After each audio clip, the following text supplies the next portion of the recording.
Salut la team Puma, j'espère que tout le monde va bien. Donc voilà, petit vlog à main levée parce que je commence avec Ange. Bonjour Ange. Bonjour, je suis douce. Elle est douce sur la... On est dans la petite 206 de merde, vous savez, là, celle que j'ai achetée. J'ai décidé de mettre en place un sorte plusieurs épisodes par rapport au stunt. Comme vous le savez, je suis allé avec Rolf Circus. Waouh, faut que j'aille me coiffer quand même. Oh, une sirocco. Faudrait que j'en étais où? Comme vous le savez, j'étais avec Rolf. Oui, c'est ça. Donc, comme vous le savez, j'étais avec Rolf Circus. Et avec Rolf Circus, j'avais fait la machine à wheeling, vous savez, avec l'espèce de triangle.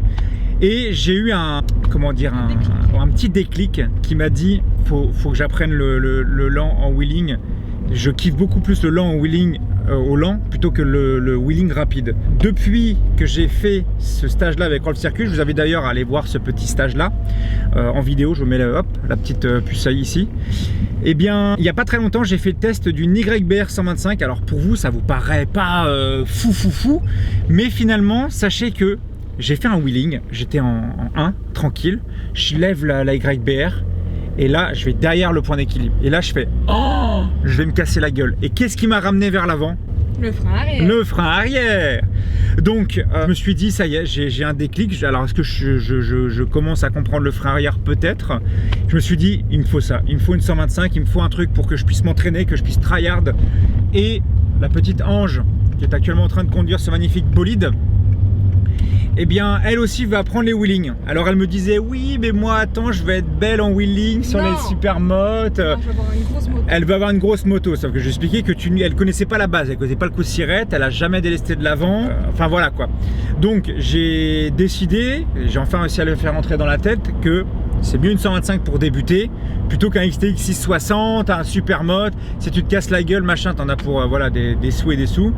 Donc on a décidé de faire des petites recherches avec Ange et j'ai trouvé un 125 CBR qui d'ailleurs est un abonné à moi. Donc merci à toi Tony, parce qu'en fait on faisait des recherches sur le bon coin. Il y a un moment pas très loin de chez moi, je trouve un petit CBR. Je fais oh, petit CBR, 900 €. Et puis je me dis bon bah vas-y, je vais faire un petit post sur Lord Puma sur Facebook. Et je décide de faire un post et là il me dit t'as failli manger la barrière, non? Non. Ah ok. et en gros et donc en fait finalement ce fameux Tony là a réécrit en disant bah tiens j'ai celle-ci à vendre, et c'était bien la moto que j'avais vue sur le bon coin. Donc comme il me connaît et que c'est devenu un pote, il m'a fait finalement le petit CBR 125 à 800 €. J'ai réussi aussi à chercher à droite à gauche des crash cage, je vais vous expliquer tout ça. De base c'est dans les 300 €, j'ai réussi à l'avoir à 115 €. Donc c'est en cours de fabrication. Suivez-moi sur Insta là tout de suite. Là tu arrêtes la vidéo, tu mets pause, tu vas sur Lord Puma YouTube sur Insta. C'est là où je mets toutes les nouveautés qui vont arriver sur la CBR, etc. Donc là bah, on part la chercher. On part chercher le petit 125. On va vous le présenter après. Là on va aller faire les papiers. Et puis je mettrai la caméra vite fait sur le casque pour que vous ayez une vue d'ensemble. Mais j'ai vraiment envie de vous faire des épisodes de chaque chose qui vont se passer avec la CBR. L'achat, les améliorations, les montages galériens en mode Jorian Ponomareff que je vais vous faire. Vraiment j'ai envie de vous faire quelque chose de complet et ne rien vous cacher pour la CBR. Donc même pour Ange, on va lui apprendre au fur et à mesure les bases pour le petit coup de sirette pour qu'elle puisse s'entraîner au wheeling. La moto va être full protégée, donc elle va pouvoir chuter, elle aura normalement je pense rien. Donc voilà, donc là c'est parti, on va aller chercher la moto. Je reprends juste après les papiers. Et bien voilà, nous avons récupéré cette magnifique, cette beauté, ce V8 atmosphérique biturbo, petite 125 CBR, de quelle année? 2006, totalisant 17 750 km. Donc voilà, là ça fait 1 heure qu'on l'a eu, on l'a juste ramené vite fait. Pour vous expliquer rapidement, on a le compteur d'origine, on a les feux, on n'a pas les carénages devant, mais d'un côté tant mieux parce qu'en fait il y a une petite plaque phare qui a été mise devant avec clignot, etc. Petit compteur qui a été rajouté ici. Le mec a déjà fait 1241 km avec, c'est ça? Voilà. Donc pour cette petite 125, moi je ne vous cache rien. Bon, on va lui faire un gros coup de nettoyage. On va lui rajouter des vis parce qu'il manque des petites vis un peu partout. Donc on va lui rajouter ça.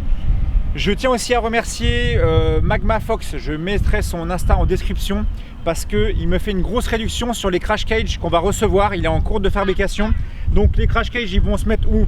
Va y en avoir sur le côté ici, sur le côté, les crash cages sur le côté. Il va y avoir à l'arrière, au niveau du pot d'échappement, vous aurez pareil, 4 pieds arrière, des gros pegs. Vous aurez à l'arrière la petite barre de curling. Si jamais on fait du wheeling, la moto elle se casse la gueule derrière, ça évitera de défoncer le feu. Comment dire, la barre de curling à l'arrière. Et puis j'aimerais aussi, je vais essayer de voir avec des potes, s'il n'y a pas possibilité de venir percer les têtes de fourche pour pouvoir mettre un guidon droit plus simple pour partir en wheeling. Là pour le moment avec le guidon bracelet ça le fait, mais je pense qu'à l'avenir on va quand même lui mettre incessamment sous peu un petit guidon droit. Pour ceux qui disent oui, il faut retirer les carénages, la plaque, machin, bah non, car elle est sur route. Ah oui. Ça faut préciser mon chat. Alors il faut savoir que clignotant, feu avant, feu arrière, etc. on va laisser tout ça parce que c'est une moto qui a la carte grise, qui est assurée, qui est roulante, qui ne sera pas transportée dans un camion. Donc elle aura toutes les choses nécessaires pour rouler en légalité sur la route. Donc elle a les clignotants fonctionnels, elle a sa plaque d'IMAT, elle a son feu avant, voilà, là, les rétroviseurs, tout ce qui sert on va dire pour rouler. Elle aura juste des protections pour la moto quand Ange va apprendre, si jamais elle se casse la gueule avec la moto, elle fait des roulés boulis et hop, la moto elle a rien. Donc ça c'est plutôt sympa. Il a déjà fait 300 km avec, il m'avait dit. Et regardez l'essence qui reste. Il reste mais encore aucun essence, donc on peut franchement niveau conso au top. Après en termes de beauté, je pense que Ange va s'occuper de la beauté. Ange va s'occuper de la beauté de la chose. Je vais essayer de voir avec AVDB, avec d'autres, mes autres partenaires pour pouvoir équiper la moto. Par contre, qu'est-ce qu'on va faire sur la moto? On va lui faire une petite vidange. Les joints spi à l'avant sont un petit peu bouffés mais ne fuient pas, donc on va laisser ça comme ça. Ah, il est trop sympa son camion. Voilà, un petit abonné en camtar, salut à toi. Joli pot Scorpion avec une chicane manquante, mais la chicane va être rajoutée. J'ai pas envie de faire de bruit. On peut pas faire chier le monde. J'ai pas envie d'embêter le monde avec le bruit, donc il va y avoir une chicane qui va être installée. J'ai réussi à trouver un soudeur Turbo Brace Factory qui va me faire la chicane. Comme ça, elle fera pas de bruit. Je pourrai m'entraîner tranquillement et sans embêter personne. Qu'est-ce qu'il va y avoir d'autre? Regardez ça, démarrage. Quart de tour. Quart de tour. Ça c'est le bruit sans la chicane. Petite 125, moi j'ai envie d'apprendre les wheelings à basse vitesse. J'ai pas envie, vraiment moi là cette moto là pour moi on va dire c'est bien apprendre le frein arrière, savoir faire un wheeling stable, vraiment haut, frein arrière. Après quand je me sentirai plus en confiance et plus habitué à cette moto là, je connais pas encore cette moto là en wheeling sans le fameux chariot là avec Rolf Circus. Dès que je me sentirai bien en confiance, je vais commencer à essayer de m'entraîner pour les circles doucement au fur et à mesure. Ange, je vais lui apprendre et d'ailleurs il y aura des épisodes. Dites-moi en commentaire si ça vous plaît que je vous fasse chaque épisode, chaque changement sur la moto. Est-ce que je vous fais une vidéo pour vous expliquer ce qui se passe? Dites-moi en commentaire si vous voulez avoir ces retours là. Et je vais apprendre à Ange le petit coup de sirette, comment commencer à lever. Au début je sais qu'elle va s'énerver mais ça va être drôle en vidéo. Sinon après voilà, hein, la moto en elle-même, je vais pas 125 quoi. 125. Pour les gens qui me demandent, elle me coûte 24 € en tiers, plus avec assurance corporelle par mois, avec Ange dessus. Donc autant te dire rien du tout. Le prix peut-être? Le prix, intéressant. Nous avons acheté cette petite 125. 800 €. Merci à toi Tony. 800 €. Elle coûtait 900 balles, il me l'a fait à 800. Donc voilà, 800 balles, 18 000 bornes, 2006. Donc non, bon achat, content. Et puis comme j'expliquais, vous savez tous que je voudrais un super motard, le dernier 690 SMCR, mais j'ai pas envie de claquer 13 000 € là-dedans. Donc je me suis dit autant claquer en tout 1000 boules dans cette petite 125 et apprendre le stun doucement. Donc c'est ce qu'on va faire. Alors pour information, je me suis renseigné avec Ange sur internet. Ces gomards coûtent 14 €. 14 € le gomard, pour le plus bas prix. Hein. Clairement, je pense qu'on lui mettra pas beaucoup plus parce que ça va être quelque chose qui vont être fait pour glisser, pour burner, pour faire des wells. Donc je pense pas que de mettre de la grosse qualité de pneus, ça suffit. Sinon, en termes de freinage, on est quand même sur du Nissin à l'avant. Et croyez-moi que même en durite classique, petit coup de frein avant, ça bloque. Direct. On dirait un phoque. Et le frein arrière, pareil. Très bon feeling, il bloque la roue aussi comme il faut et en wheeling il rabat la moto sans problème. C'est grave passageux ici. Hein. Passageux? Oui. C'est grave passageux. Oui, il y a beaucoup de passages.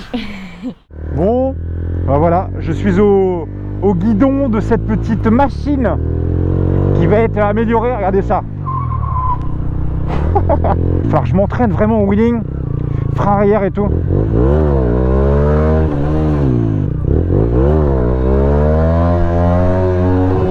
Dites-moi vraiment en commentaire ce que vous pensez des petits épisodes que je vais vous faire. Est-ce que ça peut vous plaire? Est-ce que ça peut vous intéresser?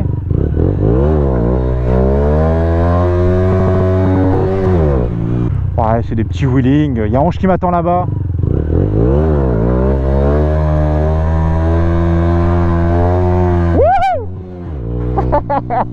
Yeah! T'as vu? J'ai réussi à tenir bien?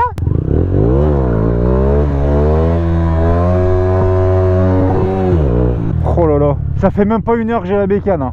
Est-ce que, donc je voulais savoir, est-ce que vraiment ça vous intéresse ou pas? Des petits entraînements wheeling, que je vous montre vraiment l'avancement, toutes ces choses-là. Pied sur le frein arrière. Bon, bien entendu, je me mettrai dans d'autres endroits pour m'améliorer parce que là, j'aime pas, il y a trop de monde, j'aime pas. Mais je pense qu'il y a vraiment moyen de...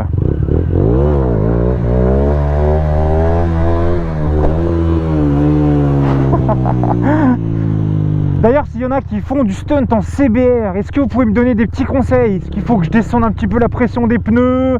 Est-ce qu'il faut que je sais pas, dites-moi si vous avez des conseils, des avis.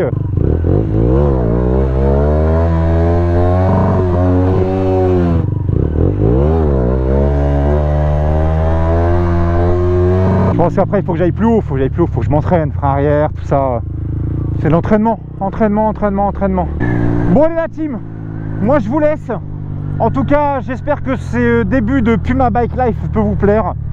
Je vous dis à très bientôt.